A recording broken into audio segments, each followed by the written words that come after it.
Hello student. आज हम school level का टॉपिक स्ट्रेट लाइन डिस्कस करेंगे। और स्ट्रेट लाइन में क्या क्या टॉपिक्स रहते हैं इनको डिटेल में डिस्कस करेंगे। और स्कूल में किस तरह से चीज़ों को लिखना होता है, एक सब्जेक्टिव वे से प्रेजेंट करना होता है, ये हम सारी चीज़ें आज डिटेल में सीखने वाले हैं। तो चलिए स्टार्ट करते हैं। Straight line. स्ट्रेट लाइन एक बड़ा इंपॉर्टेंट टॉपिक है मैथमेटिक्स में, स्कूल लेवल के लिए भी और कम्पिटिटिव लेवल के लिए भी। लेकिन आज हम मेनली बात करने वाले स्कूल कंटेंट की। तो स्ट्रेट लाइन में देखो, सबसे पहले आपके पास एक कोऑर्डिनेट सिस्टम आता है जिसको हम कोऑर्डिनेट सिस्टम डिफाइन करते हैं। कोऑर्डिनेट सिस्टम, ये कोऑर्डिनेट सिस्टम देखो सभी बच्चों ने 10th में भी पढ़ा होता है। इस कोऑर्डिनेट सिस्टम में देखो क्या होता है कि जैसे आपके पास दो कोऑर्डिनेट एक्सिस है, एक हमने वाई एक्सिस दे दी और एक एक्स एक्सिस। ये आपकी वाई एक्सिस वर्टिकल एक्सिस और हॉरिजॉन्टल क्या आ गई, एक्स एक्सिस। दोनों के बीच में एंगल कितना होता है, 90 डिग्री। ये इसको रेक्टेंगुलर कोऑर्डिनेट सिस्टम भी बोलते हैं। रेक्टेंगल यानी कि 90 डिग्री के ऊपर इंक्लाइंड है। और पॉइंट ऑफ इंटरसेक्शन क्या गया, इसका ओरिजिन। अब इस सिस्टम में देखो, अगर हमने कोई पॉइंट ऑन एक्स एक्सिस के ऊपर वाई कोऑर्डिनेट नहीं आएगा इस केस में। देखो एक्स एक्सिस के ऊपर अगर पॉइंट लेंगे तो हम वाई की वैल्यू क्या रख देंगे इस केस में, 0। इसके कोऑर्डिनेट क्या ले सकते हैं हम, एक्स कॉमा 0। अगर हम कोई वाई एक्सिस के ऊपर पॉइंट सिलेक्ट करेंगे तो कितना बन जाएगा, देखो 0 कॉमा वाई। इनके एक्स एक्सिस के ऊपर वाई कोऑर्डिनेट 0 और वाई एक्सिस के ऊपर एक्स कोऑर्डिनेट 0। अब इसके बाद सपोज करो कोई आपके पास यहाँ कोई एक लाइन ले ली हमने, एक लाइन डिफाइन कर ली और इसके ऊपर हमने कोई पॉइंट दे दिया। जैसे पॉइंट हमने सपोज करो एक ए ले लिया और एक पॉइंट क्या ले लिया इस केस में, बी। अब इस ए के कोऑर्डिनेट हमने ले लिए x1 कॉमा y1 और बी के कोऑर्डिनेट x2 कॉमा y2। ये आपके कोऑर्डिनेट आ गए नियर बी के। अब हमने इसमें देखो इस प्लेन में डिस्टेंस फॉर्मूला, दोनों के बीच में हम डिस्टेंस भी निकाल सकते हैं। We can find this length A B. Distance formula सभी बच्चों ने 10th स्टैंडर्ड में भी पढ़ा होता है। तो जब हम इस डिस्टेंस को कैलकुलेट करेंगे तो देखो फर्स्ट आपके पास ए बी, इसको इस तरह से रिप्रेजेंट करते हैं ताकि वैल्यू क्या रहे, इसकी पॉजिटिव रहे। और ये देखो रिजल्ट सभी बच्चों ने पढ़ा हुआ है, x1 minus x2 whole square और plus y1 minus y2 whole square. ये रिजल्ट आ गया आपका डिस्टेंस फॉर्मूला। कुछ बच्चे इसको x2 minus x1 y2 minus y1 इस तरह से भी रिप्रेजेंट करते हैं, तो कोई प्रॉब्लम नहीं है। बाहर देखो होल स्क्वायर क्वांटिटी है तो x1 माइनस x2 लो या x2 माइनस x1, दोनों से आपका सेम आंसर आने वाला है। तो ये हम किसी भी दो पॉइंट के बीच में प्लेन में क्या निकाल सकते हैं, डिस्टेंस निकाल सकते हैं इस मेथड से। अब देखो ये डिस्टेंस फॉर्मूला आ गया। कई बार कोई ट्रायंगल में हमने देखना है कि ट्रायंगल इक्विलेटरल है, तो हम इस मेथड से तीनों साइड की लेंथ निकालने के बाद तीनों चेक कर सकते हैं कि तीनों साइड सेम है। या आइसोसेलेस ट्रायंगल है तो दो साइड सेम है, we can use distance formula. बहुत सारी एप्लीकेशन है डिस्टेंस फॉर्मूला की। सेकंड देखो इस केस में आता है, अब आप मेरे पास, ये तो आपके पास फर्स्ट हो गया कि हमने डिस्टेंस फाइंड कर लिया। अगर हम इसी ए और बी के बीच में कोई एक पॉइंट ले लें, सपोज करो हमने पॉइंट क्या निकाल लिया, आर। और ये आर इस ए बी को किसी पर्टिकुलर रेशो में डिवाइड कर रहा है। जैसे हमने सपोज करो रेशो क्या ले ली, m1 और क्या ले लिया, m2। ये इस रेशो में आर ए बी को डिवाइड कर रहा है। हमने इस आर के कोऑर्डिनेट निकालने हैं। आर के कोऑर्डिनेट हमने क्या ज्यूम कर लिया इस केस में, देखो एक्स कॉमा वाई। और इस सिस्टम को आप सेक्शन फॉर्मूला भी डिफाइन करते हैं। ये देखो हमारे पास क्या था, डिस्टेंस फॉर्मूला। मैं लिख भी देता हूँ यहाँ से, डिस्टेंस फॉर्मूला। और सेकंड जो अब आपका आ जाएगा, ये आ जाएगा आपके पास सेक्शन फॉर्मूला। सेक्शन फॉर्मूला आ गया। सेक्शन फॉर्मूला में जो पॉइंट इस ए बी को डिवाइड कर रहा है किसी पर्टिकुलर रेशो में, उसके कोऑर्डिनेट निकालने होते हैं।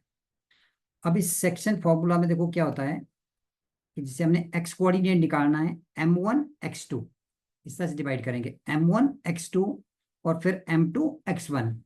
तो इसका जो एक्स कोऑर्डिनेट आ जाएगा देखो आपका यहाँ से, that is m1 x2 plus m2 x1 और divided by m1 plus m2। इसमें अब ज़्यादा टाइम नहीं वेस्ट करेंगे क्योंकि ये टॉपिक बच्चों ने 10th स्टैंडर्ड में भी किया होता है, तो डायरेक्टली रिजल्ट लिख रहे हैं। और similarly y coordinate m1 y2 plus m2 y1 और divided by m1 plus m2। ये आपके पास कोऑर्डिनेट आ गए। इस r के when this r divide AP internally in the ratio m1:m2, internally कैसे डिवाइड कर रहा है, इनके r डिवाइड इंटरनली, इंटरनली इनके a और b के बीच में इसी लाइन के ऊपर पॉइंट क्या है, r है। अब ये भी हो सकता है, देखो ये पॉइंट आपका कहीं इस सिस्टम में बाहर भी लाई कर सकता है, इनके कहीं ए और बी के बाहर अगर ये पॉइंट है आपके पास, इस तरह से एक्सटेंड कर दें या लेफ्ट साइड में या राइट साइड में, तो ये पॉइंट कहीं यहाँ भी हो सकता है आपके पास, आउटसाइड ए बी, इसी लाइन के ऊपर रहेगा लेकिन आउटसाइड ए बी, या तो इसके राइट में या इसके लेफ्ट में। तो इसको बोलते हैं ये पॉइंट कैसे डिवाइड करता है, एक्सटर्नली। तो जब एक्सटर्नली ये पॉइंट डिवाइड करता है, इसके कोऑर्डिनेट के लिए देखो क्या चेंज रहती है इसके, इसमें ये जो एक्स कोऑर्डिनेट है आपका, यहाँ सिर्फ प्लस की जगह क्या आ जाएगा आपका, माइनस। तो m1 x2 plus m2 x1 और डिवाइडेड बाय m1, सॉरी यहाँ हम क्या लिखेंगे, इसमें माइनस करेंगे, इसमें हम माइनस लिखेंगे। जो एक्स कोऑर्डिनेट है आपका m1 x2 और minus m2 x1 and divided by m1 minus m2।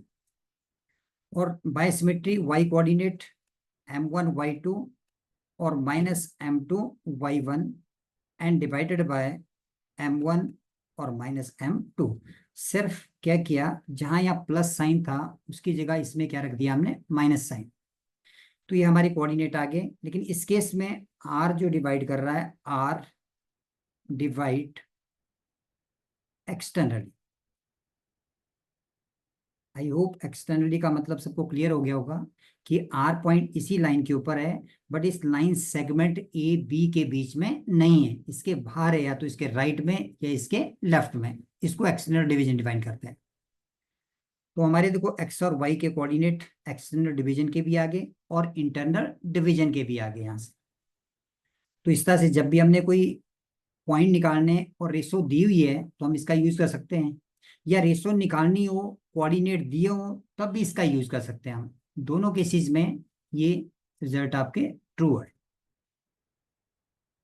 अब देखो इस केस में एक और रिजल्ट आपके पास है। अगर हम मान लेते हैं कि m1 इजिकल टू क्या है, m2 है, दोनों सेम है, तो इनके आर ए बी का क्या आ जाएगा, मिड पॉइंट आ जाएगा। तो इस केस में जनरेट हो जाता है हमारा एक मिड पॉइंट फॉर्मूला। अब यहां से क्या बन जाएगा, देखो mid point formula, mid point formula आ जाएगा, मिड पॉइंट के कोऑर्डिनेट आ जाएंगे। अब इस मिड पॉइंट के जब हम कोऑर्डिनेट कैलकुलेट करेंगे, तो देखो जो एक्स कोऑर्डिनेट, यही m1 की जगह m2 रख दो, देखो हमें क्या मिल जाएगा, x1 plus x2 divide by 2। और y कोऑर्डिनेट देखो कितना आएगा, y1 plus y2 and divided by 2। ये हमारा क्या आ गया, मिड पॉइंट फॉर्मूला। इनके इस पॉइंट के कोऑर्डिनेट आगे आर के विच divide A be in equal ratio, तभी इसको मिड पॉइंट भी बोलते हैं। तो मिड पॉइंट के कोऑर्डिनेट आगे, ये भी इंपॉर्टेंट है, कहीं हमें लाइन के मिड पॉइंट दिए हुए हैं या मिड पॉइंट निकालने हैं, वहां हम इस रिजल्ट का यूज कर सकते हैं। एक दो को इसमें मेन हमारे पास कई बारी एरिया निकालना होता है ट्रायंगल का, या कोई हमने और वैल्यू निकालनी होती है, उसका भी यूज कर लेते हैं। कि जैसे हम एरिया ऑफ ट्रायंगल डिफाइन करेंगे ना, area of triangle A B C, इसमें ऐसा करते हैं, हम एक ट्रायंगल ले लेते हैं। सबसे पहले हमने ट्रायंगल ले लिया एक ABC, और इसके कोऑर्डिनेट ले लेते हैं x1 y1, और B के कोऑर्डिनेट x2 y2, और C के कोऑर्डिनेट x3 y3। अब इस एरिया के लिए भी रिजल्ट है यहाँ स्कूल लेवल में भी देखो, जब इस एरिया को कैलकुलेट करेंगे, इसको हमने सिंबल डेल्टा से डिफाइन कर दिया, that is equal to half of, किया होता है सभी बच्चों ने, तो प्रूफ की रिक्वायरमेंट इस केस में नहीं है अभी, x1 y1 1, और x2 y2 1, और x3 y3, इनके क्या आ गया आपके पास है 1। तो इसका जब हम यूज करेंगे तो we can find area of triangle. हम इस ट्रायंगल का यहाँ से एरिया निकाल सकते हैं बाय दिस मेथड। और ये डिटर्मिनेंट अप्रोच सभी बच्चों को बताई होती है, सभी बच्चों को नोन होती है कि इस स्टेप को आप कैसे सॉल्व करते हैं। जब हम क्वेश्चन में अप्लाई करेंगे तो इसको देखेंगे भी इसको सॉल्व कैसे करना है। यहाँ पे एक और बात, अगर पॉइंट कोलिनियर आ गए, कोलिनियर का मतलब एक ही लाइन में अगर आ गए, तो ये एरिया कितना हो जाएगा 0। तो वहां से हम कोलिनियर पॉइंट के लिए भी कोई कंडीशन जनरेट कर सकते हैं। क्लियर? तो एक देखो 3-4 कॉन्सेप्ट इसके, एक डिस्टेंस फॉर्मूला, सेक्शन फॉर्मूला आ गया, मिड पॉइंट फॉर्मूला बन गया हमारा, और एरिया ऑफ ट्रायंगल जब 3 वर्टेक्स इसके दिए हो कैसे निकालना है। इसके बाद देखो एक और इम्पोर्टेंट पार्ट है इसका, क्योंकि मेनली ये जो आपका कोऑर्डिनेट सिस्टम है, स्ट्रेट लाइन वाला पार्ट है, ये सभी बच्चों ने 10th में पढ़ा होता है, तो इतनी चीजें तो सारी 10th की है।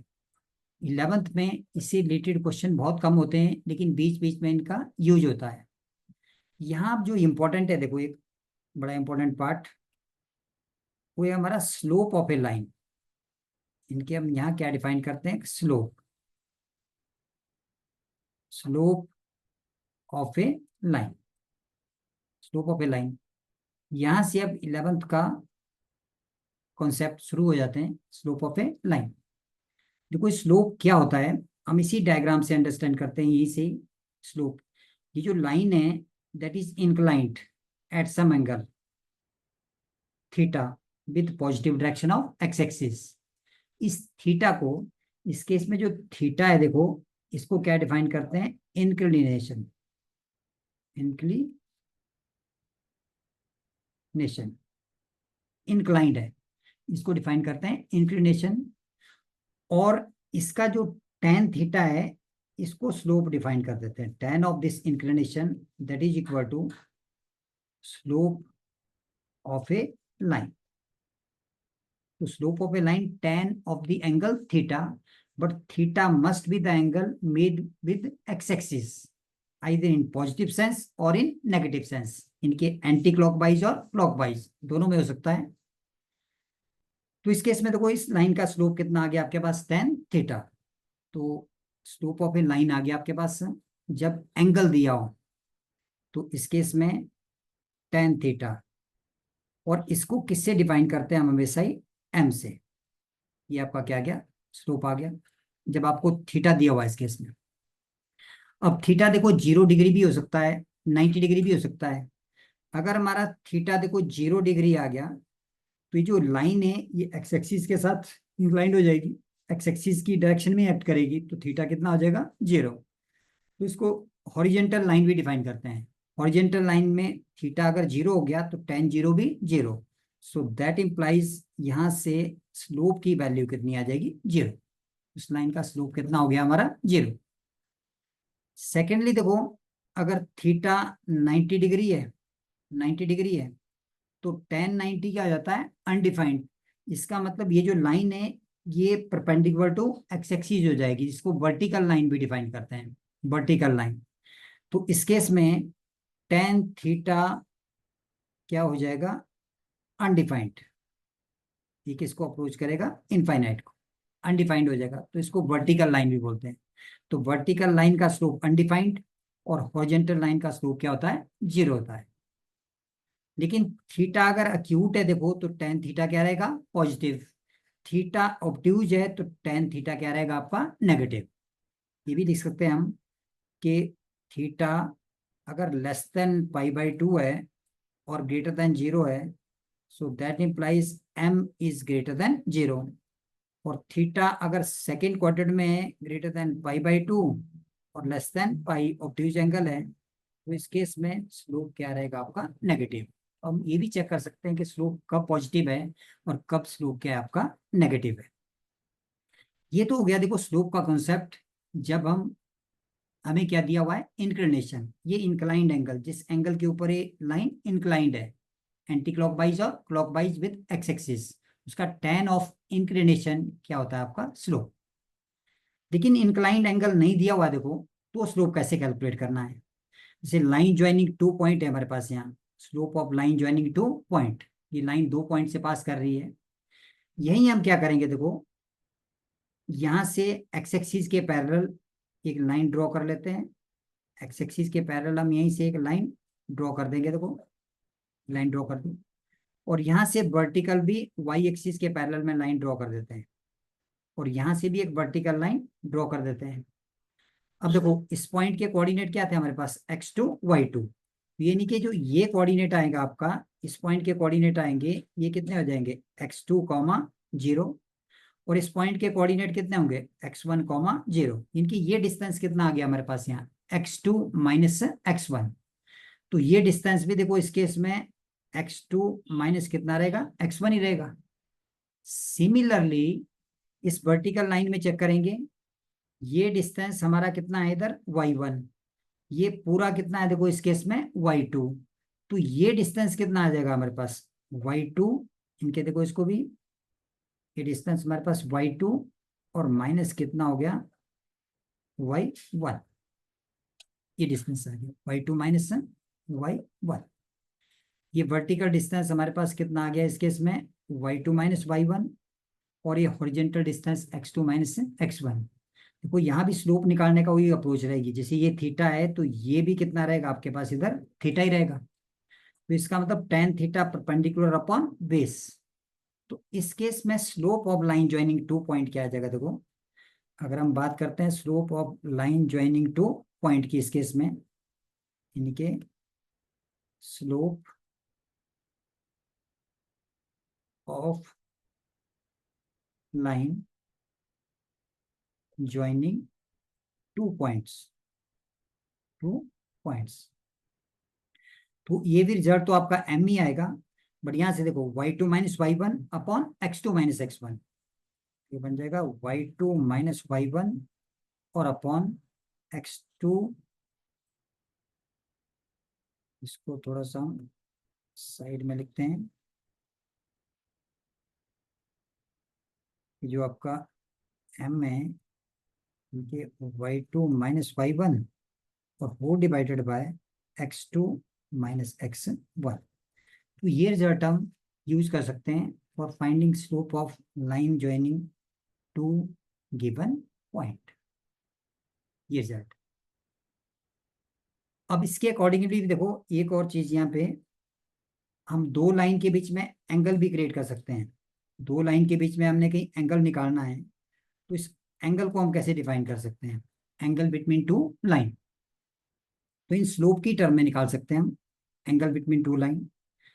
अगर हम ध्यान से देखेंगे देखो, जैसे ये हमारे पास एक लाइन है और ये एक लाइन है, इन दोनों के बीच में एंगल कितना निकालना हमने थीटा। अब सपोज करो जैसे ऐसे ले लेते हैं हम, ये हमारी एक्स एक्सिस जी होगी जैसे। अब ये इंक्लिनेशन कितनी ले लिया हमने θ1, और इस इंक्लिनेशन को क्या ले लिया θ2। यानी कि अगर इस लाइन का स्लोप कैलकुलेट करेंगे हम तो tan θ1 आएगा, और इस लाइन का स्लोप tan θ2। तो हम अज्यूम कर लेते हैं यहाँ पे कि tan θ1 को हमने m1 ले लिया, और tan θ2 को क्या अज्यूम कर लिया हमने m2। तो इन m1 और m2 की टर्म में हम एंगल निकाल सकते हैं। अब देखो यहाँ से अगर रिलेशन चेक करोगे ना, ये दो एंगल का जो सम है वो डायरेक्टली अपोजिट एंगल के इक्वल रहेगा आपके पास। तो theta plus θ1 is equal to क्या आ जाएगा θ2। यानी कि यहाँ से थीटा की वैल्यू कितनी आ जाएगी देखो हमारे पास, this theta comes out to equal to θ2 और माइनस θ1। और जब हम दोनों तरफ tan ले लेंगे, क्योंकि स्लोप क्या होता है tan थीटा, तो टेन थीटा इक्वल टू कितना आ जाएगा, ten of theta two minus tan theta, ten of theta two minus theta one. इसमें देखो टेंजेंट की प्रॉपर्टी अगर अप्लाई करोगे टेन ए माइनस बी का, तो हमारे पास एंगल बिटवीन टू लाइन के लिए in terms of M1 and M2 एक रिलेशन बन जाएगी। तो इसी पार्ट को देखो, अगर हम थोड़ा अलग से लिखते हैं कहीं पे, तो ये स्लोप आपके पास, हम इसको ऐसा करते हैं कि जो ये अब इस कॉन्सेप्ट को यहाँ ले जाते हैं, थोड़ा सा यहाँ जगह है। तो जो टेन थीटा है देखो, that is equal to tan theta two minus tan theta one, इनके M2 minus M1 and whole divided by one plus M1 into M2, और मॉड में रखेंगे ताकि हम इसको अक्यूट एंगल ही कैलकुलेट करें। अब यहाँ अगर आप M2 M1 की वैल्यू सब्स्टिट्यूट कर देंगे तो टेन थीटा आ जाएगा। ध्यान रखना टेन थीटा स्लोप नहीं है, theta is angle between these two line. Tan theta slope तब होता जब थीटा क्या होता आपका, एंगल विद पॉजिटिव या नेगेटिव एक्स एक्सिस के साथ। अब यहां से भी देखो, अगर थीटा 0 डिग्री हो गया, ये 0 आ गया, तो दोनों लाइन क्या हो जाएगी, पैरेलल हो जाएगी या कोइंसाइड कर जाएगी। और थीटा 90 डिग्री हो गया तो दोनों लाइन परपेंडिकुलर हो जाएगी। अब देखो जब टेन थीटा 0 होगा तो ये कंडीशन 0 हो जाएगी, इनके M1 is equal to M2, ये किसके लिए आ जाएगा, for parallel line, parallel lines, ये कंडीशन आ गई। सिमिलरली जब आपका थीटा 90 डिग्री तो टेन 90 अनडिफाइंड, तो ये डिनोमिनेटर 0 हो जाएगा आपके पास, इनके M1 into M2 equal to कितना आ जाएगा, -1। ये कंडीशन किसके लिए आ गई, फॉर परपेंडिकुलर लाइन। तो ये कंडीशन हमारी फॉर परपेंडिकुलर लाइंस के लिए आ गई। तो लाइन जब क्या हो जाएगी आपकी परपेंडिकुलर, तो जहां भी कहीं परपेंडिकुलर लाइन का यूज किया हो इस कॉन्सेप्ट का यूज कर दो, पैरेलल लाइन का है इसका कॉन्सेप्ट यूज कर दो, एंगल बिटवीन लाइन निकालना है हम इसका यूज कर सकते हैं। तो जो आज हम इसकी फर्स्ट एक्सरसाइज डिस्कस करेंगे, देखो फर्स्ट एक्सरसाइज के लिए जितने कॉन्सेप्ट हमने डिटेल में डिस्कस किए इन्हीं का ही यूज होने वाला है, इन्हीं से ही हमारी पूरी एक्सरसाइज क्या हो जाएगी, सॉल्व हो जाएगी। और ध्यान रखना है काफ़ी मैक्सिमम चीज़ें आप लोगों ने इसकी ये 10th स्टैंडर्ड में की हुई है, फिर भी थोड़ा स्लोप का कॉन्सेप्ट था ये भी किया हुआ है बच्चों ने, लेकिन थोड़ा सा और डिटेल में हो गया ताकि हम हर एक क्वेश्चन अब इस मेथड को अप्लाई कर पाएंगे। और ये मैं बार बार बता रहा हूँ कि इस कॉन्सेप्ट सिर्फ किसके लिए बताए हुए, ओनली फॉर NCERT, इनके स्कूल लेवल की प्रैक्टिस के लिए। स्कूल में चीज़ें कैसे स्पेसिफाई करनी है, डायरेक्टली हमने रिजल्ट का यूज करना है, रिजल्ट को लिखना भी है जब भी हम क्वेश्चन सॉल्व करेंगे। क्लियर। चलिए अब इसमें आगे बढ़ते हैं हम और एक्सरसाइज को स्टार्ट करते हैं अब इसकी। तो कुछ एग्जाम्पल करते हैं पहले इसके। अब देखो जैसे हमारे पास ये एग्जाम्पल फर्स्ट थी, स्लोप का ही एग्जाम्पल आ गया, क्योंकि मैंने कहा कि 11th में मैक्सिमम आपको डिस्टेंस का कम यूज, स्लोप का ज़्यादा यूज मिलने वाला है। तो इसमें फर्स्ट क्वेश्चन देखे, find the slope of the following line. अब लाइन ज्वाइनिंग हमें क्या दिया हुआ है, 2 पॉइंट, और 2 पॉइंट में हमने स्लोप किया हुआ है देखो। अब जब इसको प्रोसीड करेंगे, जैसे फर्स्ट पार्ट ए ये करेंगे हम, तो ध्यान रखना अब हमने इन सभी क्वेश्चन में क्या यूज करना है, स्लोप ऑफ ए लाइन, ये था ना हमारा y2 माइनस y1 और अपॉन x2 माइनस x1। जब भी आप स्कूल में भी क्वेश्चन करें तो बार बार इस स्टेप को लिखते रहें ताकि देखने वाले को कोई प्रॉब्लम ना हो, उसको क्लियर हो कि बच्चे कोई प्रॉब्लम क्लियर है, कॉन्सेप्ट क्लियर है, तभी अप्लाई कर रहा है इस चीज को। तो ये में देखो line passing through this point, हमने एक पॉइंट ए ले लिया, ये 3, -2, और दूसरा पॉइंट क्या है, बी है देखो, और ये कितना है, -1, 4। अब एक पॉइंट आपका x1 y1 और दूसरा क्या आ गया x2 y2। पता नहीं चले तो इसको मार्क कर लो, ये x1 y1 और ये क्या हो गया आपके पास x2 y2। किसी को भी ले लो आप, इसको भी x1 y1 इसको भी x2 y2 ले सकते हैं, कोई प्रॉब्लम नहीं है इसमें। तो जब इसको अप्लाई करेंगे तो स्लोप m, इनके फॉर्मूला भी लिखेंगे सबसे पहले, y2 minus y1 whole divided by x2 minus x1। Formula जरूर अप्लाई करना है।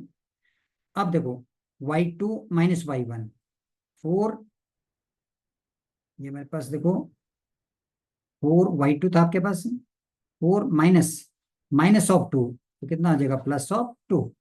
फिर x2 माइनस x1 -1 और -3, ये आ गया देखो।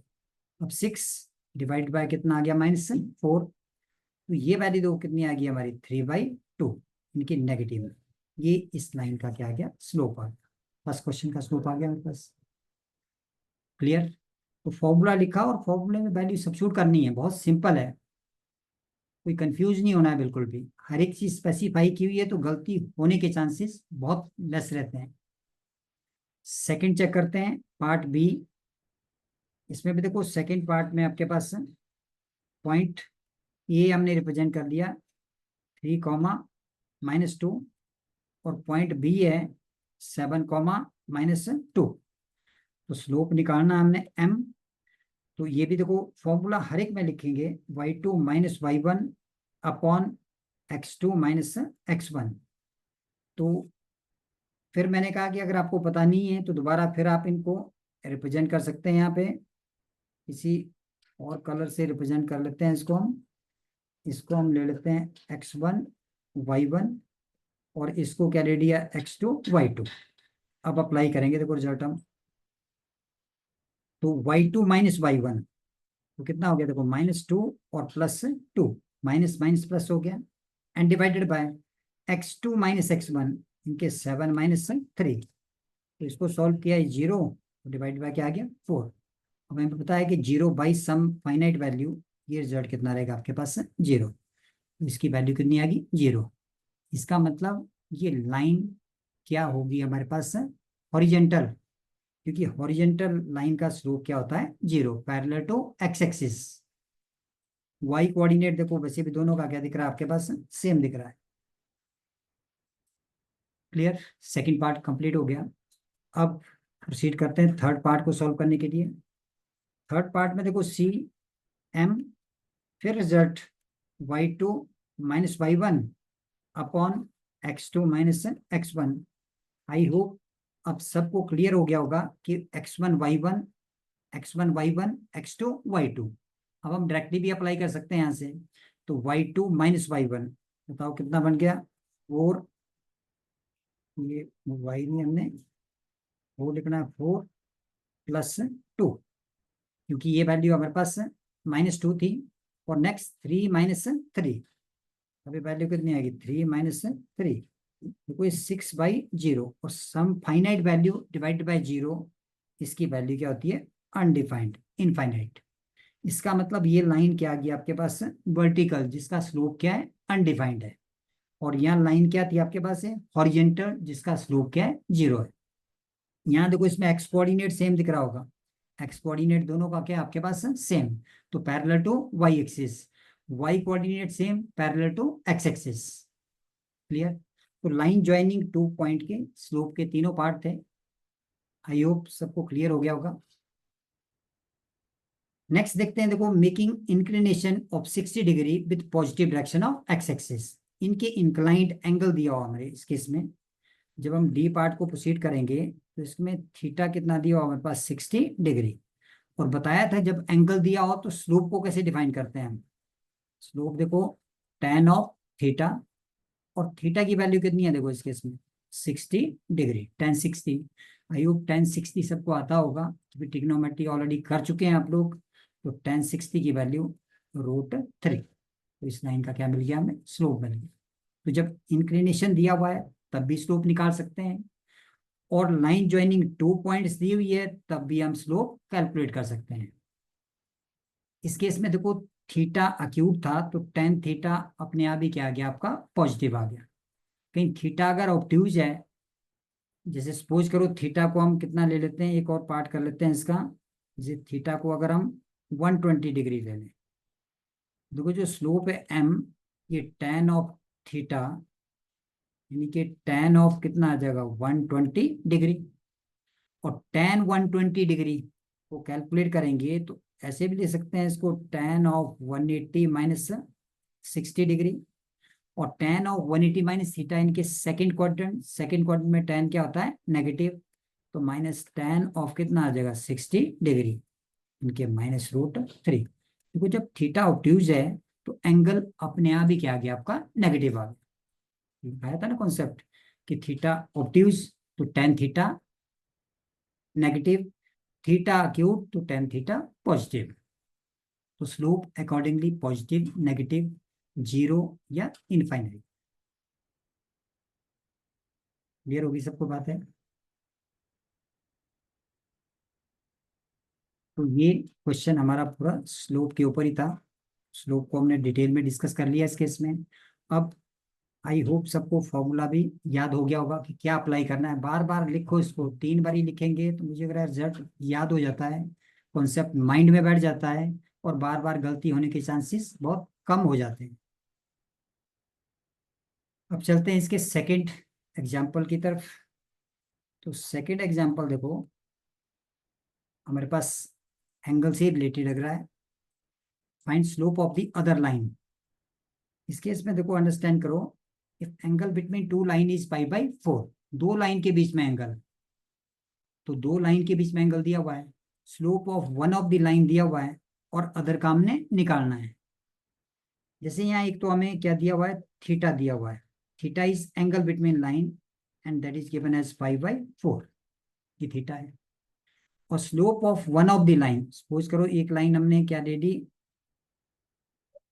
m1 ले लिया एक लाइन का स्लोप, और ये कितना 1/2। हमें फाइंड क्या करना है, देखो m2, इसका मतलब लाइन के बीच में एंगल दिया हुआ है और दोनों लाइन के स्लोप दिए हुए हैं, तो ओबियस है कि हमें कौन सा z यूज करना है, tan theta equal to m2 minus m1 upon 1 plus m1 into m2। मैंने कहा था वैल्यू अपने मॉड में रखी हुई है, तो m1 माइनस m2 लिखो या m2 माइनस m1, कोई प्रॉब्लम नहीं होगी इसके इसमें।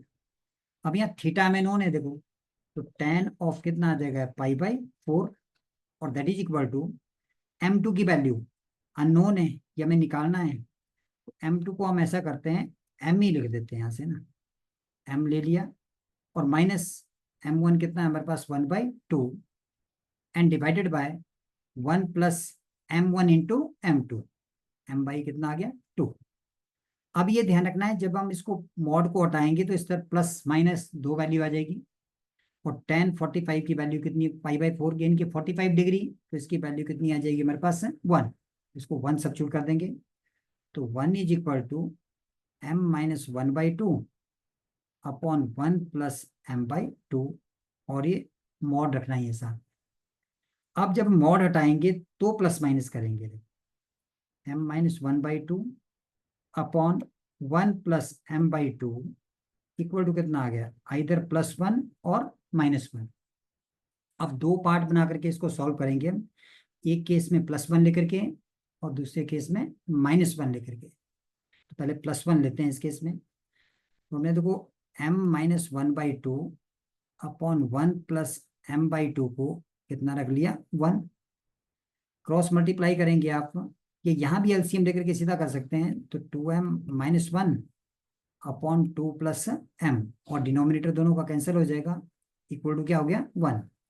इनके दैट इम्प्लाइज ये जो 2m-1 है, ये कितना आ गया देखो 2 प्लस m एक साइड ले आओ, तो 2m-m इक्वल टू 2 प्लस हो जाएगा इस साइड जाके, 2 प्लस कितना हो गया 1। तो m की वैल्यू देखो कितनी आ गई यहाँ से 3, तो जो m2 की वैल्यू है इस केस में वो क्या आ गई हमारे पास 3 आ गई। कब, जब हमने इसको क्या दिया था +1।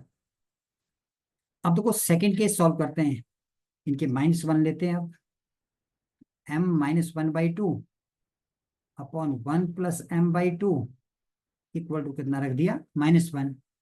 अगेन वही प्रोसीजर, तो 2m-1 upon 2 plus m equal to -1, cross multiply कर देंगे इसको, देखो क्रॉस मल्टीप्लाई करेंगे तो 2m-1 इक्वल टू -2, और माइनस कितना आ गया m। अब m को इस तरफ लाओगे पॉजिटिव हो जाएगा, 2m plus m equal to -2 plus 1। ये अलजेब्रा है, देखो सिंपल अलजेब्रा का यूज कर रहे हैं हम। 2m प्लस m कितना बन गया है 3m, और इक्वल टू कितना आ गया -1। इस केस में m की वैल्यू कितनी आएगी, देखो -1/3। तो ये आपका जो m आया, अब ये किसकी वैल्यू आ गई m2 की। m2 की वैल्यू कितनी आ गई इस केस में -1/3। तो दो वैल्यू आ गई 3 और एक क्या आ गया -1/3। इस तरह से देखो एंगल बिटवीन लाइन का यूज किया हमने। अब इसमें थीटा नोन था, one of the slope known था, दूसरे स्लोप की वैल्यू हमने निकाल ली। अगर दोनों स्लोप दिए होते हैं तो हम tan थीटा भी निकाल सकते थे यहाँ से। समझ आ गई बात सबको, क्लियर। तो इस तरह से कुछ स्लोप का स्कूल लेवल में कोई ज़्यादा प्रॉब्लम नहीं होता है, बिल्कुल सिंपल कॉन्सेप्ट है।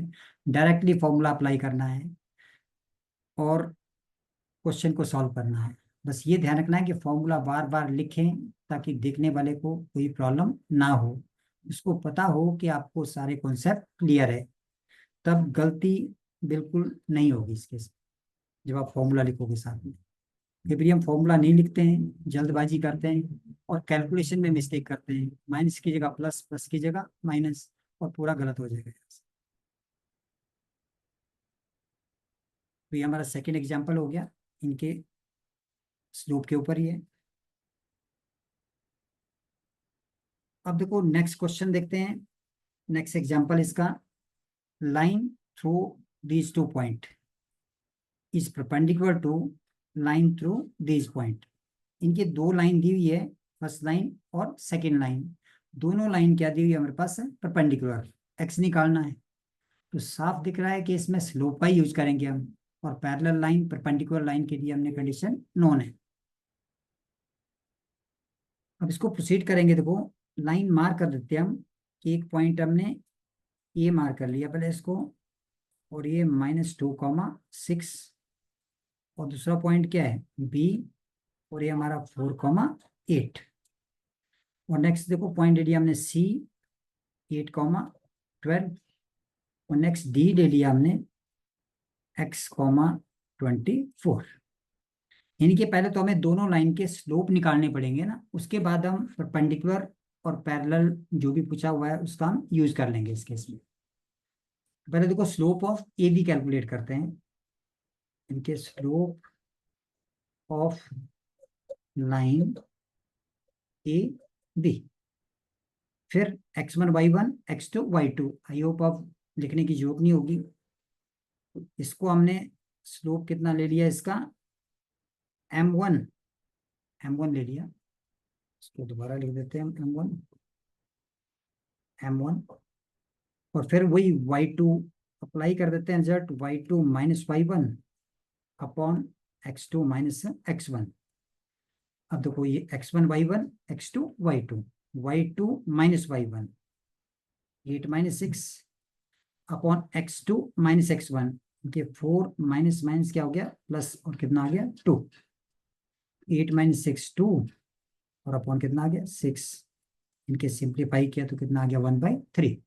तो हमें फर्स्ट लाइन का स्लोप कितना आ गया 1/3। सिमिलरली हम सेकेंड लाइन का स्लोप डिफाइन करेंगे। लिखना है देखो slope of line C D.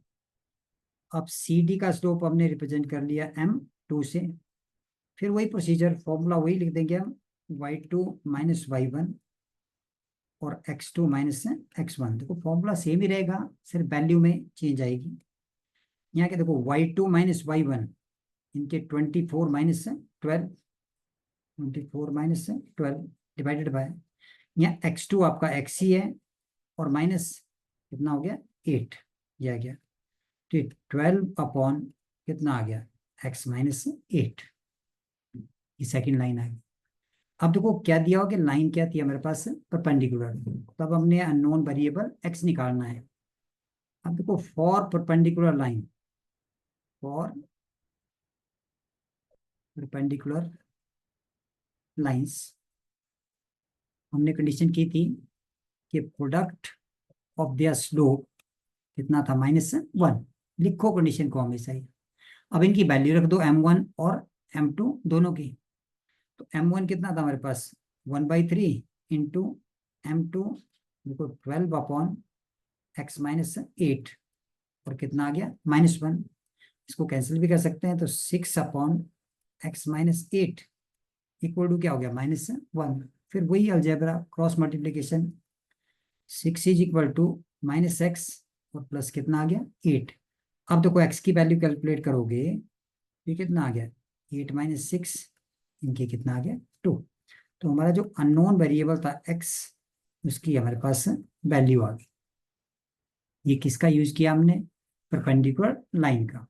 अब देखो, जब स्कूल में कोई आपका क्वेश्चन चेक करेगा तो उसमें कोई प्रॉब्लम नहीं है, आपने हर एक चीज को स्पेसिफाई किया हुआ, कहीं भी मार्क्स कटने के कोई भी चांसेस नहीं है।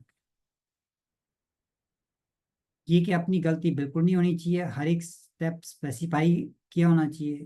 कुछ बच्चे कंप्लेंट करते हैं बाद में कि मैंने तो लिखा था लेकिन मार्क्स टीचर ने नहीं दिए। तो कभी टीचर कोई इस तरह की मिस्टेक नहीं करता है, जब बच्चे ने कुछ गलती की होगी तभी मार्क्स डिडक्ट होंगे। तो हमेशा ही स्टेप बाय स्टेप हर एक चीज स्पेसिफाई करो, कोई जल्दबाजी मत करो, आराम से करो चीजों को, ताकि कोई गलती ना हो। देखो मैंने कहा था आपको कि मैक्सिमम 11th में आपको स्लोप का ज्यादा यूज मिलने वाला है, स्लोप का बहुत यूज हो रहा है। देखो ये क्वेश्चन भी पूरा किसके ऊपर था, on basis of slope. I hope सबको ये क्वेश्चन समझ आ गया होगा। थर्ड एग्जाम्पल प्रोसीड करते हैं अपने नेक्स्ट के लिए। देखो ये हमें एग्जाम्पल किया भाई, एक्सरसाइज आ गई आपकी, एनसीईआरटी की एक्सरसाइज है, और इसको सॉल्व करेंगे अब हम। देखो ये थोड़ा सा हमारा पार्ट यहाँ पे,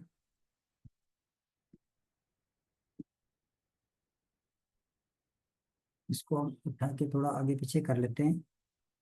ये हमने कर दिया इसको, ताकि ये क्वेश्चन हमारा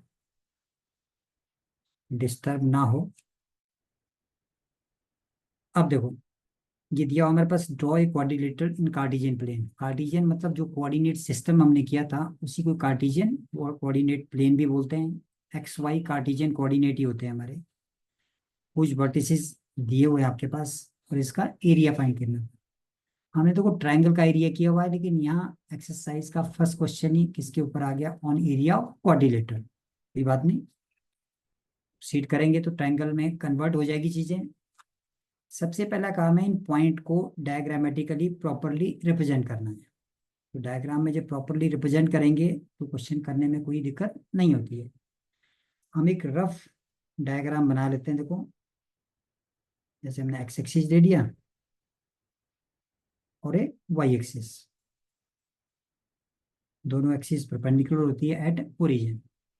अगर हम ध्यान से देखेंगे, फर्स्ट पॉइंट -4,5, एक्स नेगेटिव और वाई पॉजिटिव, तो ये सेकेंड क्वाड्रेंट में लाई कर रहा है आपके पास। सेकेंड क्वाड्रेंट में एक्स नेगेटिव और वाई पॉजिटिव, यूनिक स्केल से मेजर करना है। रफली चेक कर लो, कहीं हमारा सेकेंड क्वाड्रेंट में यहाँ पॉइंट आ गया और इसके कोऑर्डिनेट क्या है, -4,5, और इस पॉइंट को हमने क्या ज्यूम कर दिया, पॉइंट ए। सेकेंड देखो 0,7, एक्स कोऑर्डिनेट 0 है, तो पॉइंट कहाँ लाई करेगा, ऑन वाई एक्सिस। तो वाई एक्सिस के ऊपर पॉइंट है, तो थोड़ा सा इसको ऊपर ही रखते हैं हम यहाँ। तो ये पॉइंट हमने बी ले लिया, और इसके कोऑर्डिनेट क्या थे हमारे, 0,7। थर्ड कोऑर्डिनेट देखो 5,-5, इनके फोर्थ क्वाड्रेंट में जा रहा है कहीं। ये पॉइंट फोर्थ क्वाड्रेंट में गया, और ये पॉइंट आपका थर्ड क्वाड्रेंट में है कहीं। फोर्थ क्वाड्रेंट में 5,-5, यहाँ जैसे ले लिया कहीं 5,-5। वाई कोऑर्डिनेट नेगेटिव है, तो कौन सा क्वाड्रेंट आ गया आपका, फोर्थ। इसको थोड़ा, ये हमारा है 5,-5, इस पॉइंट को क्या ले लिया, सी। और आपका डी पॉइंट थर्ड क्वाड्रेंट में, दोनों कोऑर्डिनेट नेगेटिव है, तो कहाँ लाई करेगा, कहीं थर्ड क्वाड्रेंट में। -4,--2, ये पॉइंट क्या आ गया, डी। अब देखो इस डायग्राम को कंप्लीट कर लेते हैं। जैसे ए बी को ज्वाइन कर दिया, बी सी को भी हमने ज्वाइन कर लिया, और सी डी को भी ज्वाइन कर लिया, और डी ए को भी ज्वाइन कर लिया। ये क्वाड्रिलेटरल अब नजर आ रहा है। इसमें क्या करते हैं, इसको दो पार्ट में डिवाइड कर देते हैं हम। जैसे इसको ज्वाइन कर लिया देखो। अब देखो दो ट्रायंगल नजर आने लगे हैं, कोई भी दो ट्रायंगल प्रेफर कर लो आप इसके, ये दो ट्रायंगल, एक ए बी सी और एक ए डी सी। तो दोनों का यूज करेंगे। अब हम यूज ट्रायंगल का ही करेंगे। इन केस ए बी सी का एरिया निकाल लेंगे और ए डी सी का भी एरिया निकाल लेंगे, और दोनों के एरिया क्या कर देंगे, ऐड। तो पूरे quadrilateral A B C D का एरिया आ जाएगा। चलिए प्रोसीड करते हैं। तो बस area of triangle A B C, पहले हम चेक करेंगे area of triangle A B C. इसको मैंने डेल्टा 1 से रिप्रेजेंट कर लिया। तो देखो रूल यूज करेंगे अब, हाफ ऑफ वही x1 y1 1 वाला। यानी कि देखो -4 5 1, सेकेंड आपका 0 7 1 0 7 1, और थर्ड 5 - 5 1 5 - 5 1। और इसको अब हमने सॉल्व करना है। अब देखो इसको सॉल्व करने का मेथड भी देख लेते हैं। ये हाफ बाहर ही रहने देंगे हम। पहले इस कोऑर्डिनेट को लेंगे फर्स्ट, जो आपका -4 है ना, -4 ले लिया और ब्रैकेट लगा दी। इसके दोनों तरफ ये हॉरिजेंटल लाइन और वर्टिकल लाइन दोनों छोड़ दी। अब देखो ये बचेगा कि आपके पास, इसको क्रॉस मल्टीप्लीकेशन 7 × 1 और -5 × 1, दिस माइनस माइनस कंपनसेट हो जाएगा। 7 × 1 7, और माइनस माइनस क्या हो गया, प्लस, और ये कितना आ गया 5। बीच वाले के लिए देखो, जब ये रहना है नेक्स्ट वाला, तो इसके लिए साइन चेंज करना है हमने, प्लस है तो माइनस, माइनस है तो प्लस, -5 आ गया। अगेन हॉरिजेंटली और वर्टिकली इसको भी छोड़ दिया। ये देखो 4 बचे हुए हैं। अगेन डायगनली 0 × 1, पहले 5 लिख लेते हैं।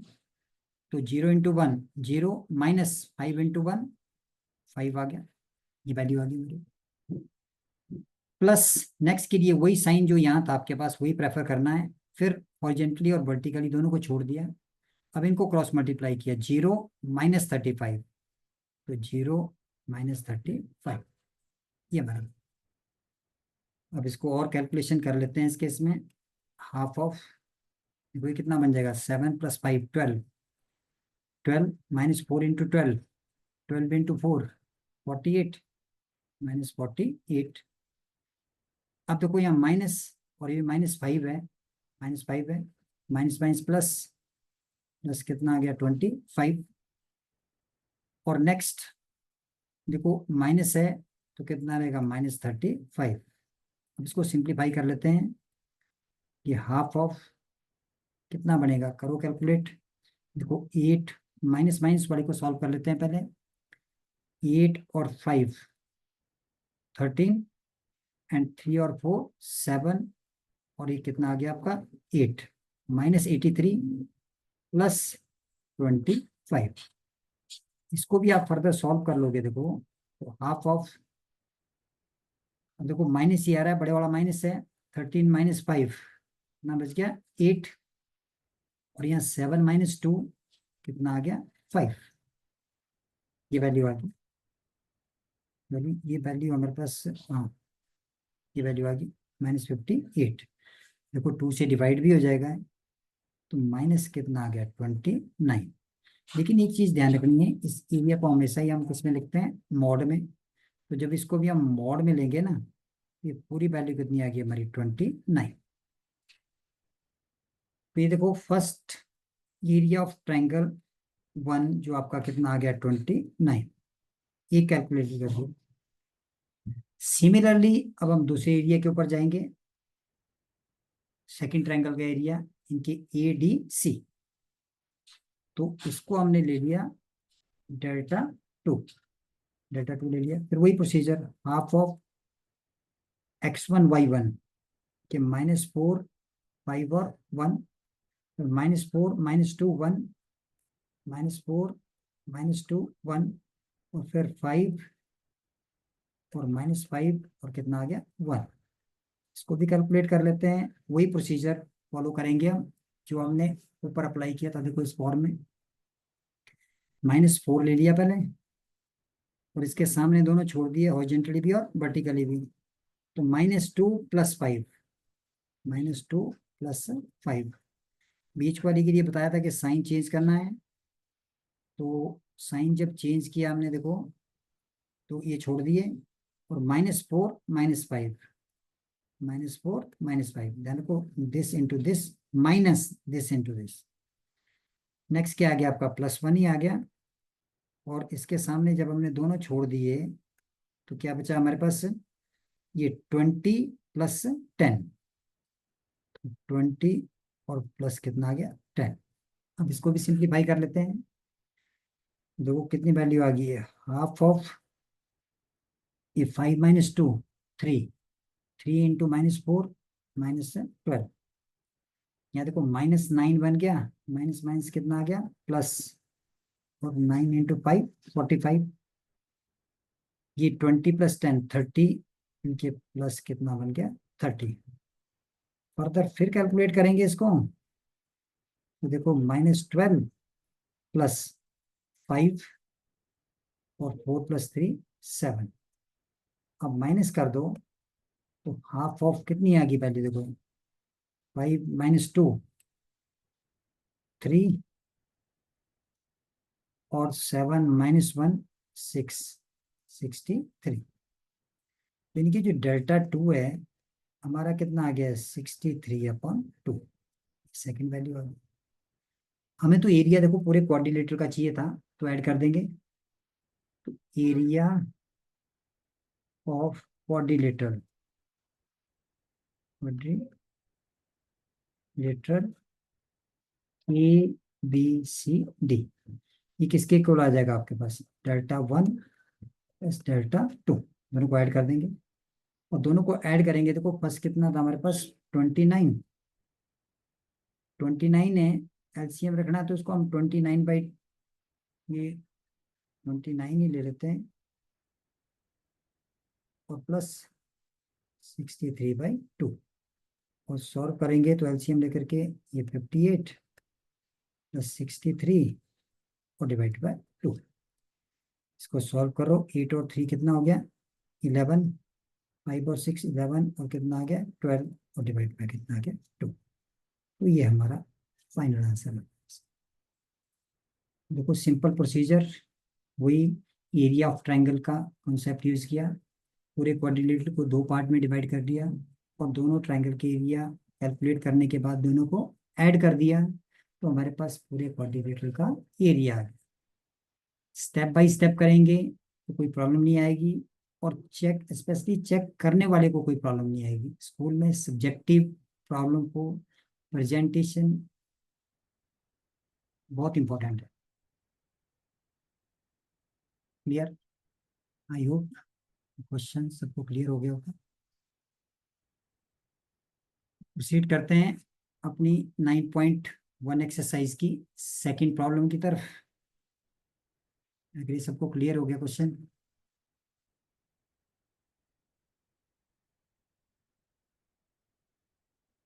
चलिए ये देखो अब सेकंड प्रॉब्लम आ गई। इस सेकंड प्रॉब्लम को डिस्कस करते हैं अब। यह होगा कि base of an equilateral triangle with side 2A lies on Y axis. अब जैसे डायग्राम लिखा हुआ है उसी तरह से डायग्राम भी बनाते हैं। बेस वाई एक्सिस के ऊपर लाई कर रहा है इसका, वाई एक्सिस, यानी कि एक आपकी एक्स एक्सिस आ गई, और ये वर्टिकल एक्सिस क्या होगी, यानी कि हमारे पास वाई एक्सिस होगी। ये वाई एक्सिस है और ये हमारी एक्स एक्सिस है। ये ओरिजिन आ गया। अब base 2A lie on Y axis, और सच दैट जो कि mid point of the base is origin. Mid point of base origin है, इसका मतलब 2A लेंथ है, तो हाफ ऊपर होगी और हाफ नीचे होगी। तो इस पॉइंट के कोऑर्डिनेट अगर हम कैलकुलेट करेंगे, ये 0, A आ जाएगा, और इस पॉइंट के कोऑर्डिनेट देखेंगे तो ये 0, -A, क्योंकि ये भी लेंथ ए, ये भी लेंथ ए, तो टोटल कितना आ गया 2A, और ये मिड पॉइंट है तो ये वैल्यू आई। तो यहाँ डायग्राम से दिख रहा है कि इसका जो थर्ड वर्टेक्स है वो कहीं एक्स एक्सिस के ऊपर ही लाई करेगा। सिमेट्री है दोनों में, दोनों साइड की लेंथ क्या आने वाली है आपके पास, बेस ओरिजिन है इसका,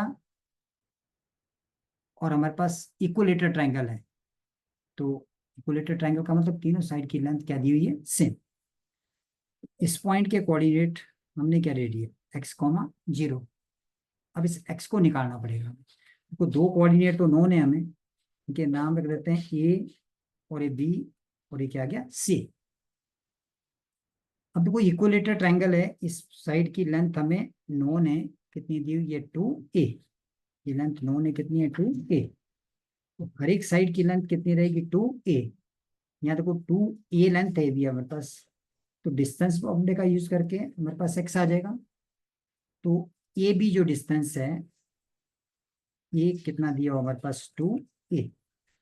तो डिस्टेंस फॉर्मूला यूज करेंगे, x2 minus x1, x minus zero का होल स्क्वायर, और प्लस y कितना है, देखो इस केस में हमारे पास है जीरो, y की वैल्यू जीरो है, और जीरो माइनस ए का होल स्क्वायर, और इसका square root, that is equal to 2a। Squaring कर देंगे both side, x minus zero तो x ही आ गया, X square plus A square equal to कितना आ गया, 4a स्क्वायर, ये वैल्यू आ गई।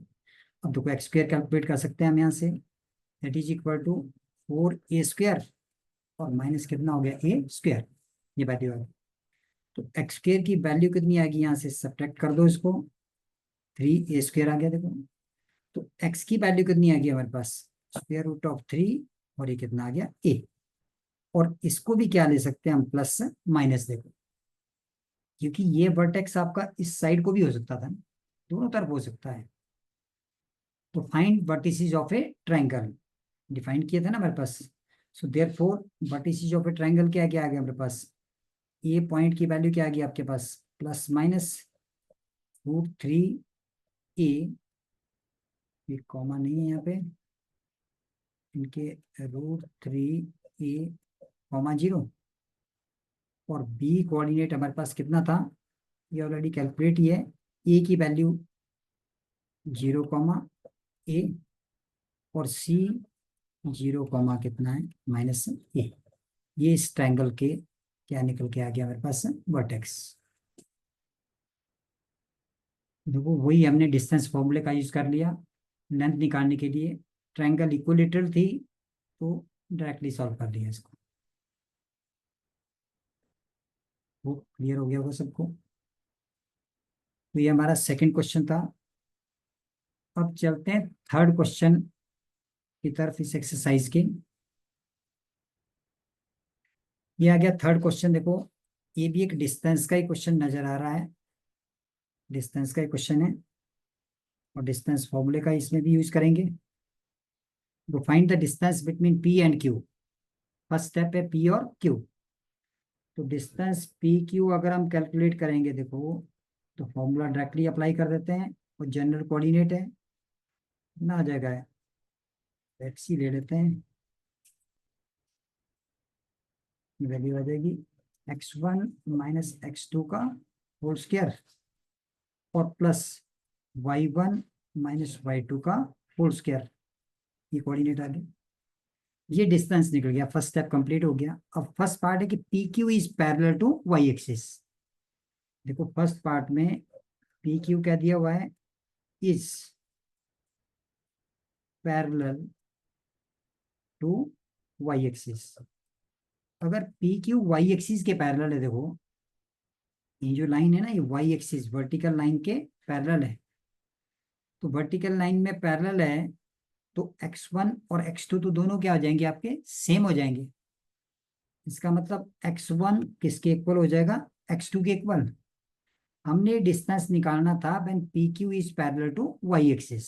तो x1 इज इक्वल टू क्या कर दिया, x2।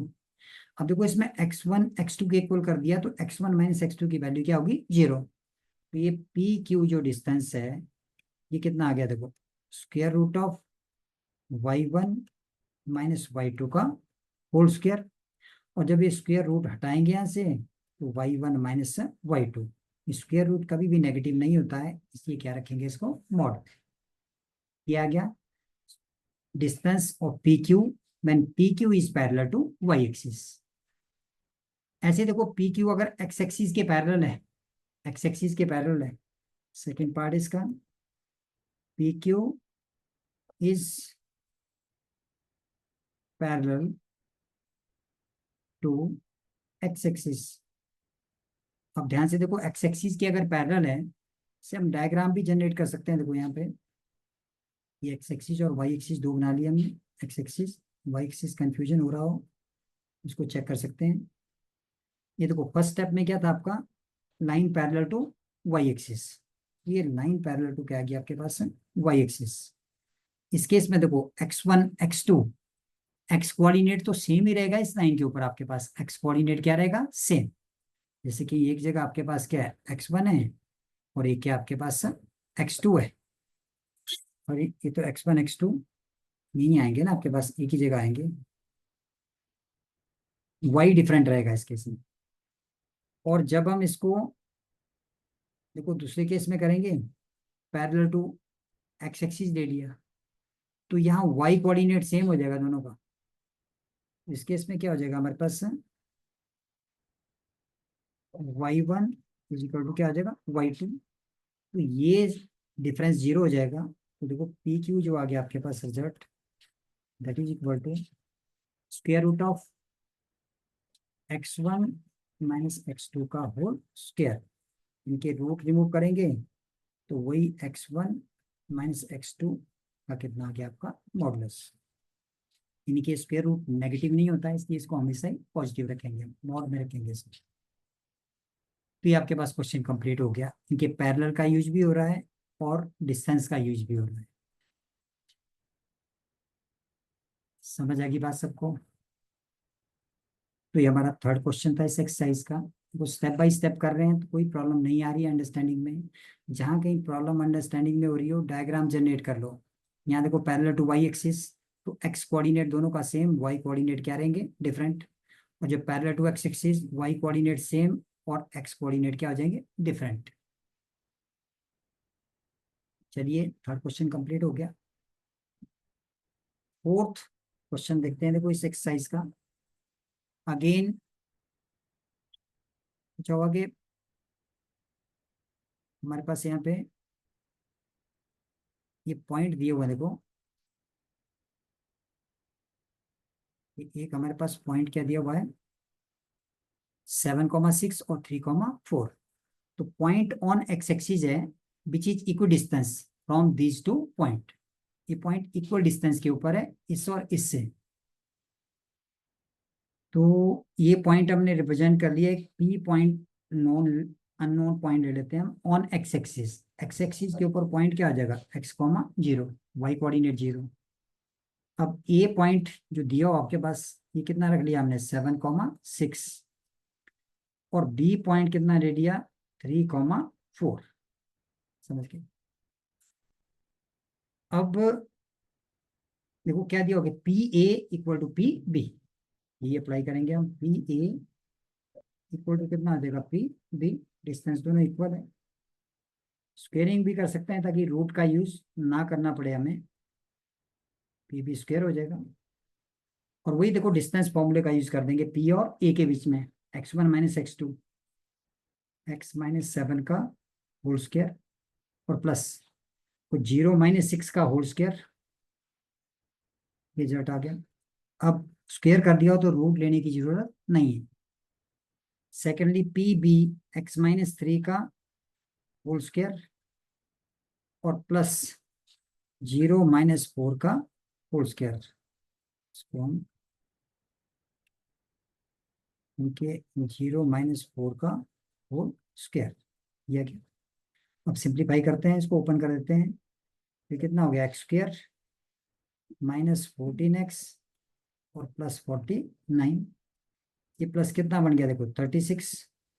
और यहाँ भी एक्स स्क्वायर -6x +9 तो प्लस कितना आ गया, 16। एक्स स्क्वायर से तो एक्स स्क्वायर क्या हो गया हमारा, कैंसिल हो गया। देखो -14x और +49, इसको ऐड कर लेते हैं। 49 और 36 हमारा कितना बढ़ गया यहाँ से, 9 और 6 15 आ गया, 4 3 7 और 85 हो गया।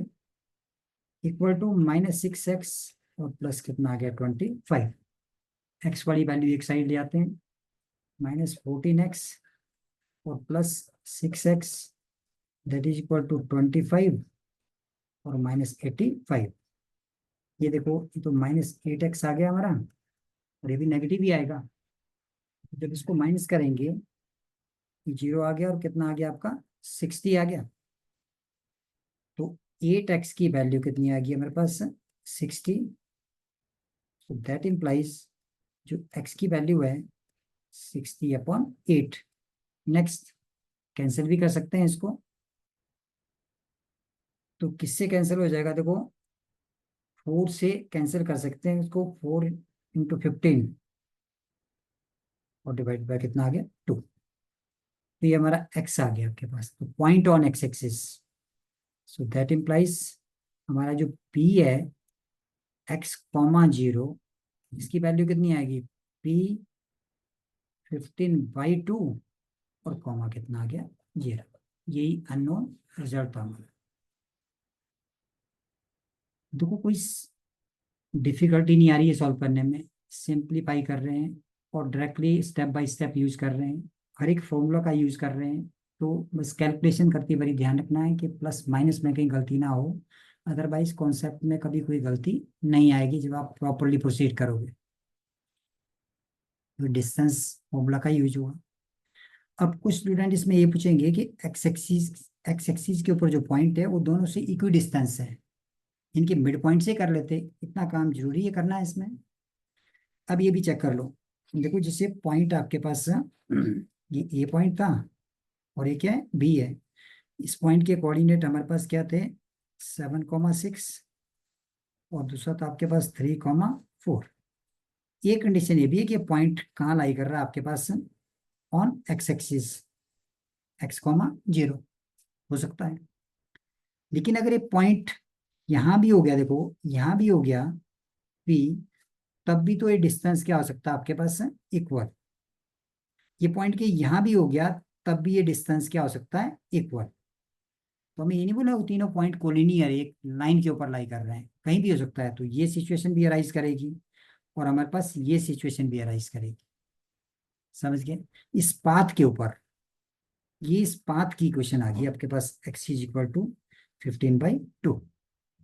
ये 15/2 कहीं भी होगा इसी लाइन के ऊपर होगा।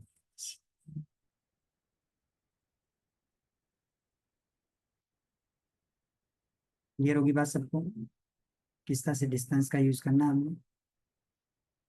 ये क्वेश्चन 4 हो गया 9.1 एक्सरसाइज का। प्रोसीड करते हैं next, fifth part of this exercise.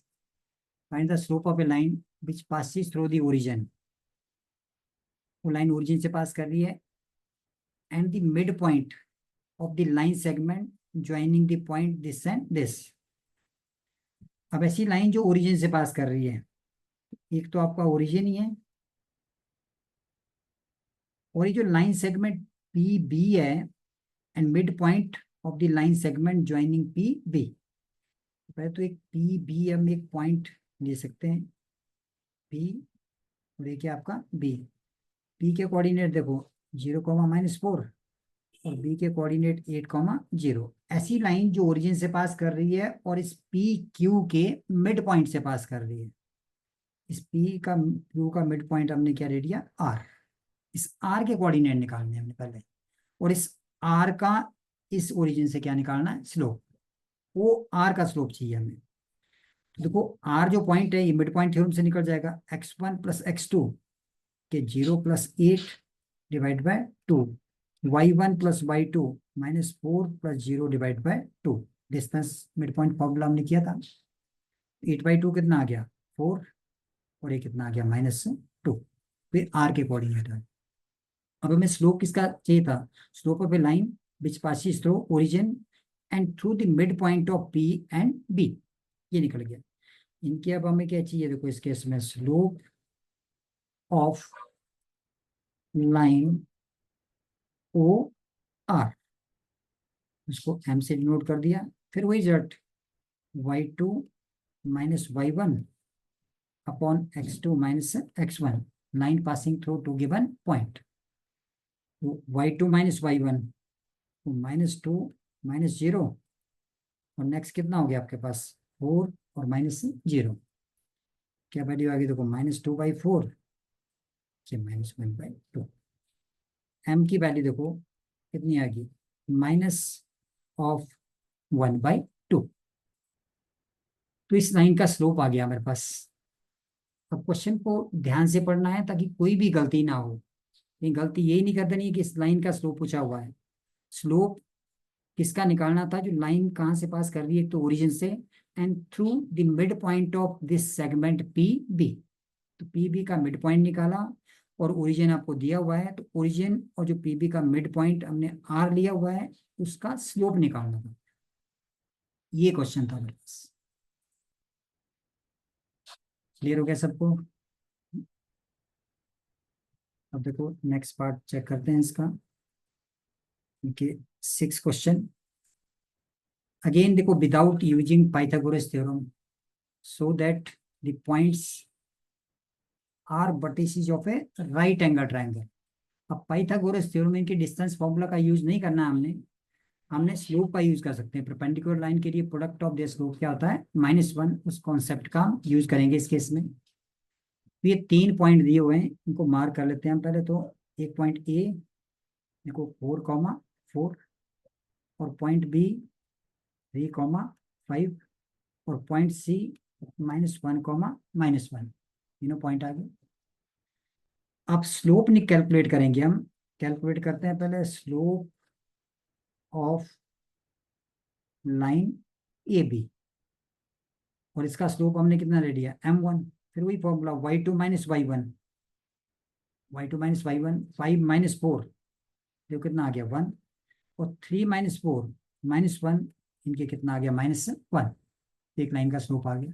आप चाहे यहाँ पूरा फॉर्मूला लिख सकते हैं, और बेटर है अगर फॉर्मूला लिखें बार बार तो ज़्यादा अच्छा रहेगा। अब कैलकुलेट कर सकते हैं, बी सी का स्लोप भी निकाल लेते हैं। Slope of line B C, और इसको हमने अज्यूम कर लिया इस केस में m2 ले लेते हैं। m2 बी और सी का y2 - y1, -1, -5, और देखो -1 - 3, ये आ गया, ये -6 बन गया, और ये -4 बन गया। इनके कितना आ गया 3/2। बीसी का भी स्लोप आ गया। थर्ड एक और लाइन बन रही है ए सी, तो आप चेक कर लेते हैं देखो, स्लोप ऑफ लाइन ए सी, इसके स्लोप को m3 से डिनोट कर लेते हैं। अगेन y2 - y1, -1, -4, और x2 - x1, -1, -4। अब देखो ये भी -5, और ये भी -5, और कितना आ गया 1। अब चेक करो तीनों में m1 -1 है, m2 आपका 3/2 है, m3 आपका 1 है। कहीं ना कहीं m1 m2, या m2 m3, या m1 m3 में प्रोडक्ट -1 बन रहा होगा, और क्लियरली दिख रहा है हमें m1 -1, m3 1। तो इस केस में क्या आ रहा है आपके पास, m1 इंटू m3 की वैल्यू कितनी आ गई -1। इसका मतलब क्या हुआ कि line A B is perpendicular perpendicular to line A C. तो ए बी और ए सी दोनों क्या हो गए परपेंडिकुलर। तो कौन सा एंगल कॉमन आ रहा है दोनों में, देखो ए एंगल, ए क्या आ गया राइट एंगल। तो प्रूव हो गया कि हमारी ट्रायंगल क्या है, right angle triangle. So that implies triangle A B C is right angle triangle. और देखो without distance formula, without Pythagoras theorem, Pythagoras theorem का मतलब ये है कि हमें डिस्टेंस फॉर्मूला लगाना पड़ेगा, और फिर पाइथागोरन रूल का यूज करना पड़ेगा। जो नहीं किया डायरेक्टली स्लोप से आ गया, कैलकुलेशन भी थोड़ी रिड्यूस होगी, और सॉल्व हो गया क्वेश्चन। समझ आ रही है बात सबको? ये 6 क्वेश्चन था। चलो प्रोसीड करते हैं। नेक्स्ट 7th पार्ट के ऊपर, find the slope of line which makes an angle of 30 degree with positive direction of Y axis measured in anti clockwise. अभी तक हम बात कर रहे थे स्लोप की angle made with X axis, अब देखो वाई एक्सिस के साथ आ गया। तो डायग्राम से बनाते हैं। डायग्राम जब इसकी आप बनाओगे, एक्स एक्सिस और वाई एक्सिस, दोनों axis ready, point of intersection कितना आ गया, ओरिजिन। अब सपोज करो कोई लाइन ऐसी है इस तरह से, जो वाई एक्सिस के साथ एंटी क्लॉकवाइज सेंस में कितना एंगल बना रही है, 30 डिग्री। ध्यान रखना स्लोप जब भी निकालेंगे तो इंक्लिनेशन विद एक्स एक्सिस ही होनी चाहिए सर। ये देखो वर्टिकली अपोजिट एंगल, ये भी कितना आ जाएगा, 30 डिग्री। यहाँ एंगल कितना है, 90 डिग्री। तो ये जो एंगल आएगा इन दोनों का सम ही आएगा, 90 + 30, इनके कितना हो गया, 120 डिग्री। तो ये लाइन इंक्लाइंड है at an angle of 120 degree with positive direction of X axis. Clear होगी बात। तो ये एंगल देखो वाई एक्सिस के साथ था, लेकिन हमने कैलकुलेट किसके साथ करना है, विद एक्स एक्सिस। तो अब इसका जो इंक्लिनेशन है theta, which is angle with positive direction of X axis anti clockwise में आ गया, वो कितना है हमारा, 120 डिग्री। अब तो स्लोप कैलकुलेट करना है। देखो स्लोप क्या आ जाएगा, टेंजेंट ऑफ थीटा, और टेंजेंट ऑफ कितना आ गया है, 120 डिग्री। 120 डिग्री आ गया। अब 120 डिग्री हम सॉल्व कर लेंगे। तो tan ऑफ 180 में लिखना चाहे तो 180 डिग्री, और माइनस कितना आ गया, 60 डिग्री। और हमें नोन है कि tan of 180 minus theta minus tan theta, तो माइनस ऑफ tan 60 डिग्री। और tan 60 डिग्री की वैल्यू क्या होती है, -√3। तो हमें इस लाइन का स्लोप मिल गया। एंगल चाहे वाई एक्सिस के साथ था, लेकिन हमने किसके साथ कैलकुलेट कर लिया, एक्स एक्सिस के साथ। तो प्रॉपरली डायग्राम बनाओगे तो सारी चीजें क्लियर हो जाती है, कोई कंफ्यूजन नहीं रहेगा। हम डरेंगे नहीं है कि वाई एक्सिस के साथ दिया हो तो अब क्या करेंगे, अब कंफ्यूज हो जाएंगे, कहीं थीटा 30 डिग्री दे दिया तो भी गलती आ जाएगी आपकी ना।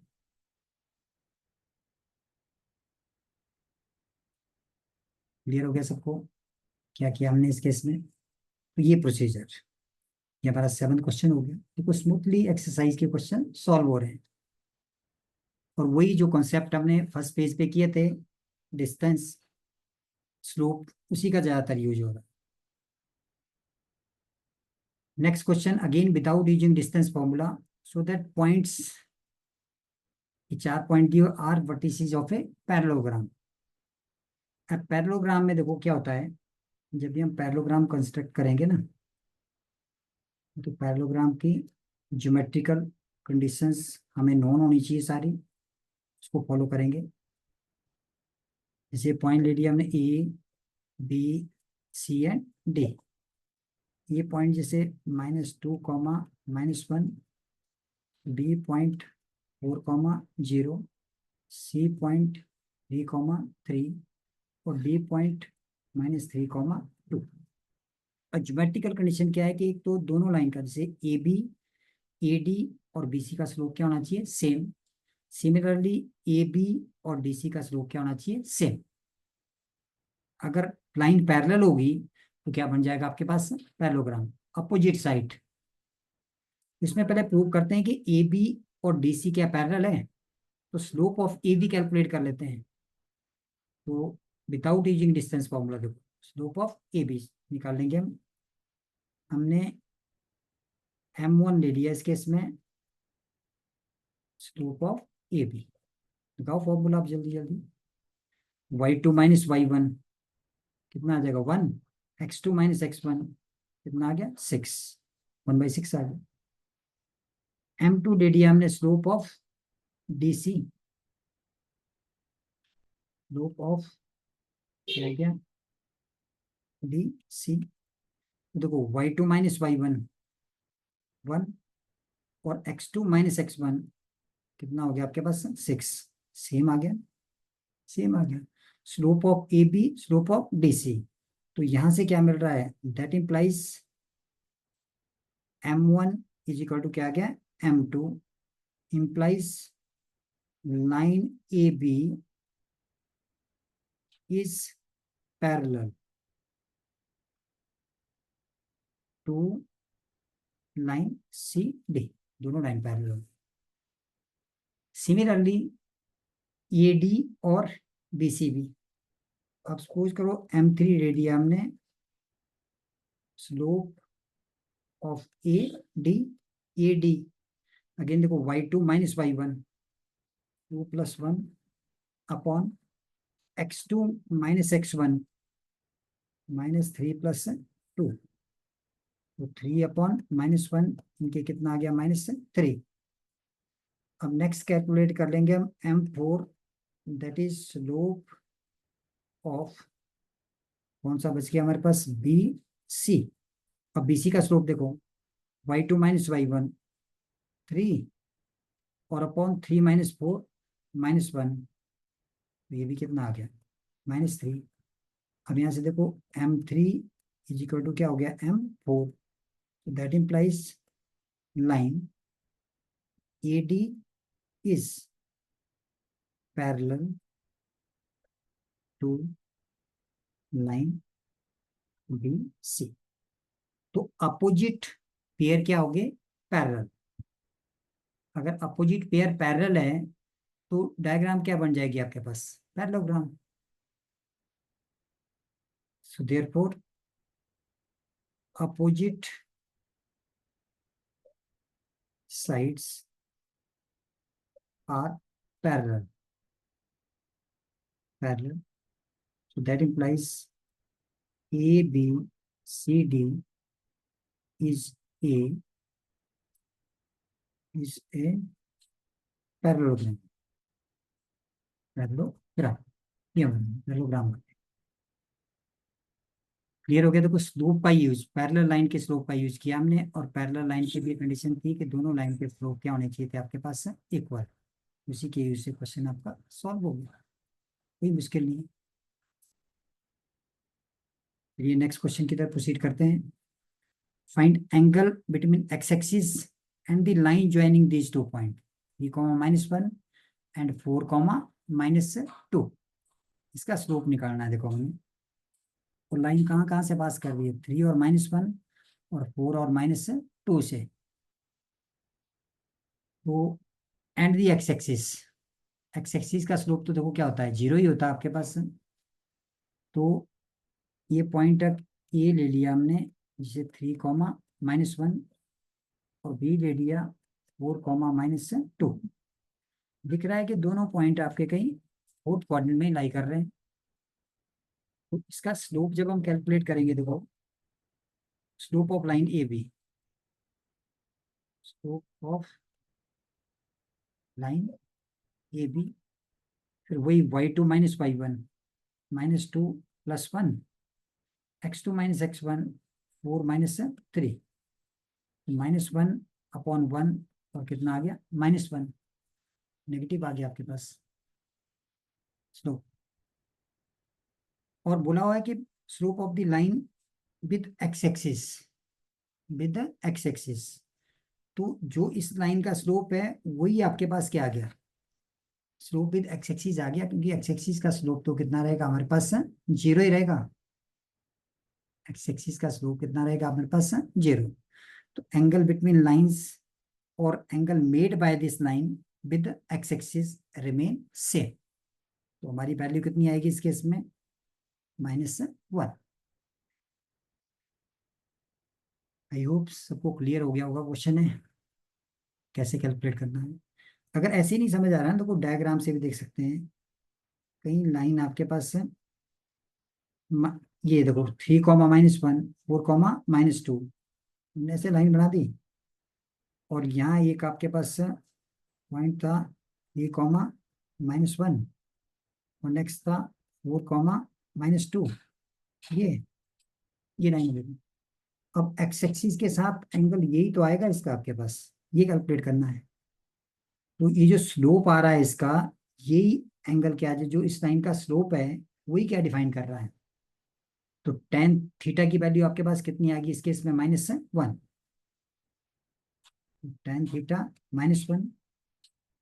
तो जो tan थीटा है यही क्या गया इसका स्लोप, m की वैल्यू कितनी आएगी, -1।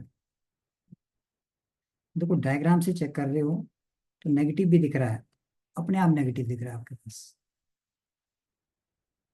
ये थीटा आ गया एंगल विद एक्स एक्सिस, ही आ गया आपके पास direct। चलो नेक्स्ट क्वेश्चन के लिए प्रोसीड करते हैं। Question number 10।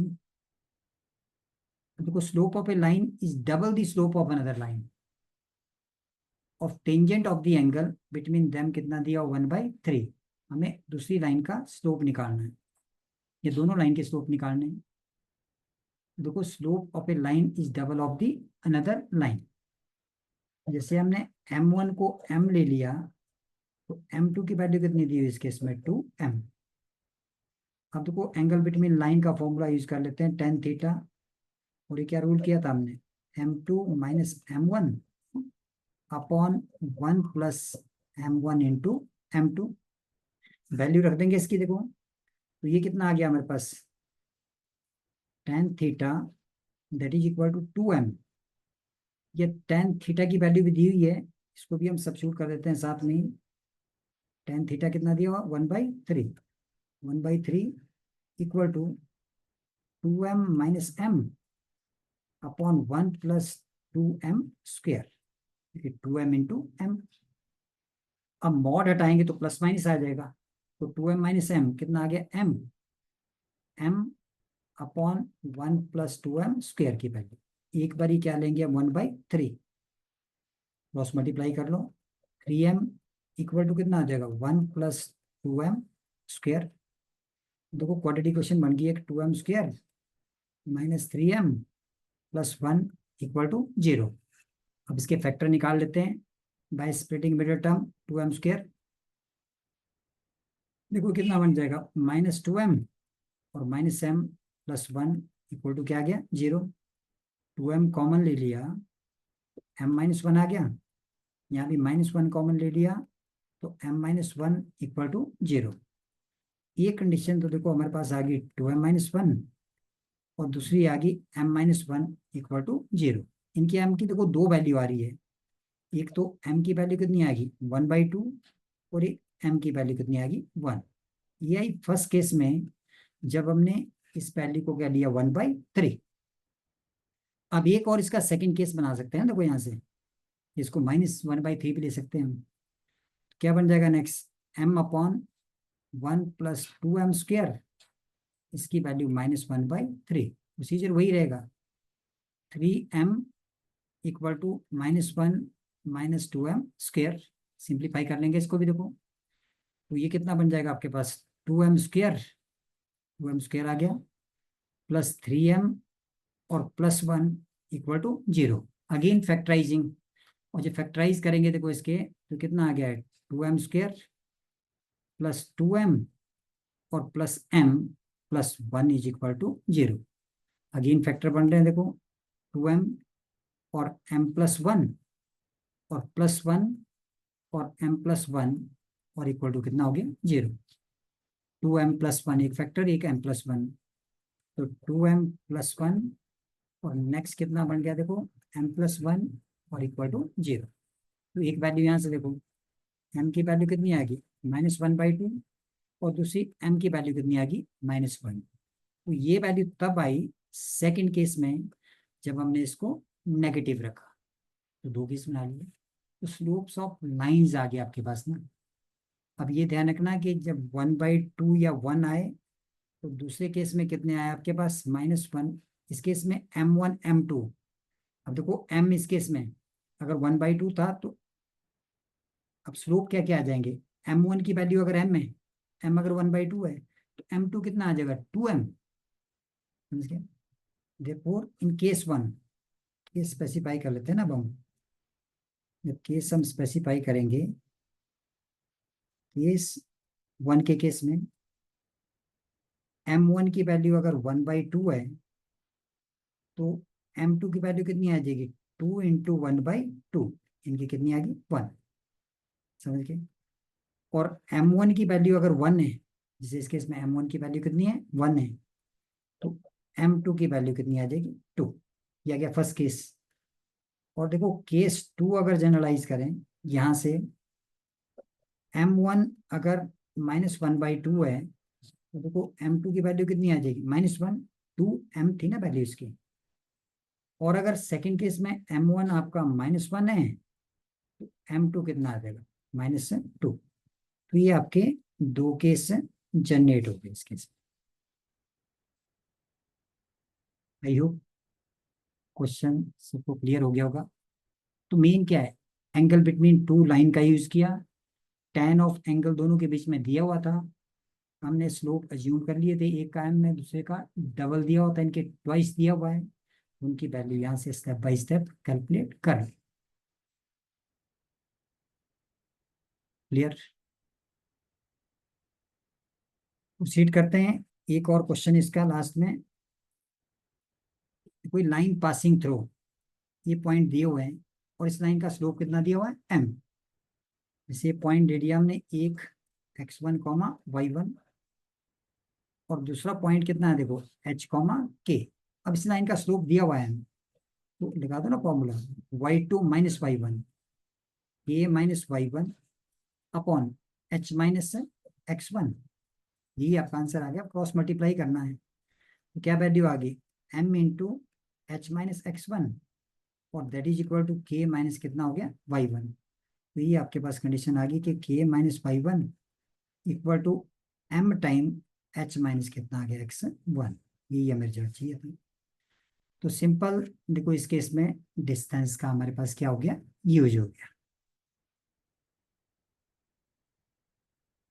तो ये देखो इस एक्सरसाइज का लास्ट क्वेश्चन था हमारा।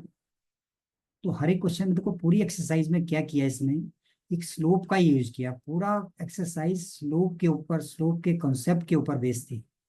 तो आई होप इतने क्वेश्चन हमने स्लोप के ऊपर किए, कुछ डिस्टेंस भी अप्लाई हुआ बीच में।